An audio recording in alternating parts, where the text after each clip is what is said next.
श्री शिवाय नमस्तुभ्यम दोस्तों। आप सभी लोग जानते हैं कि परिवर्तनी एकादशी आने वाली है, पर दोस्तों परिवर्तनी एकादशी किस दिन है, किस तारीख को है, इसे हम किस किस नामों से जानते हैं और इस दिन क्या होता है, किस वजह से इस एकादशी का नाम परिवर्तनी एकादशी रखा गया और इसे किन नामों से जाना जाता है।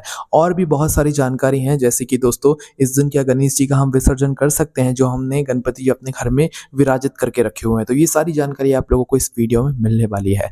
सबसे पहली चीज़ दोस्तों, हम लोग ये जानते हैं कि इस दिन परिवर्तनी एकादशी क्यों है, मतलब परिवर्तनी एकादशी को परिवर्तनी एकादशी नाम क्यों दिया गया है। सबसे पहली चीज़ दोस्तों, परिवर्तनी जी एकादशी जो है वो भगवान विष्णु से जुड़ी हुई एकादशी है, क्योंकि दोस्तों भगवान विष्णु आप सभी लोग जानते हैं कि अभी इस समय निद्रा में है, वो सो रहे हैं, है ना, क्योंकि इस समय पूरा भार भगवान शिव जी पर है। तो भाई इस समय क्या है कि भगवान विष्णु सोते समय एक करवट बदलते हैं। करवट कहने का मतलब है कि परिवर्तित होते हैं ना, तो भगवान विष्णु सोते समय अपनी करवट बदलते हैं। इस वजह से इस दिन को, इस एकादशी को परिवर्तनी एकादशी कहा जाता है। और दोस्तों इस परिवर्तनी एकादशी को और भी नामों से जाना जाता है, जिनके अलग अलग महत्व हैं, जैसे कि ढोल ग्यारस। ढोल ग्यारस विशेष रूप से यहाँ पर इस दिन जो है गणपति जी का विसर्जन भी होता है ना।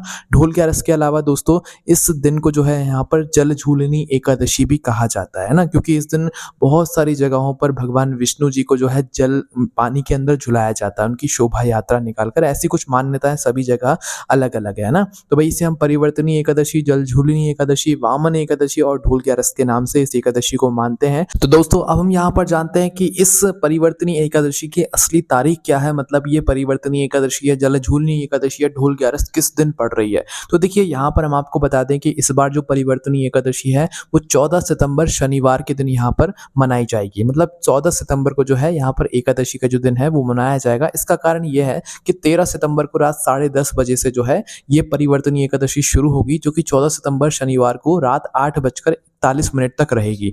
इसका सबसे बड़ा कारण यह है कि उदया तिथि के अनुसार 14 सितंबर के दिन ही परिवर्तनी एकादशी मनाई जाएगी। इसलिए अगर आप लोग व्रत रखने वाले हैं इस परिवर्तनी एकादशी का, तो आप लोगों को 14 सितंबर के दिन ही रखना है। इसके बाद में दोस्तों हम जानते हैं क्या इस दिन हम लोग विसर्जन कर सकते हैं भगवान श्री गणेश जी का, जिनकी प्रतिमा हमने अपने घर में विराजित करके रखी हुई है।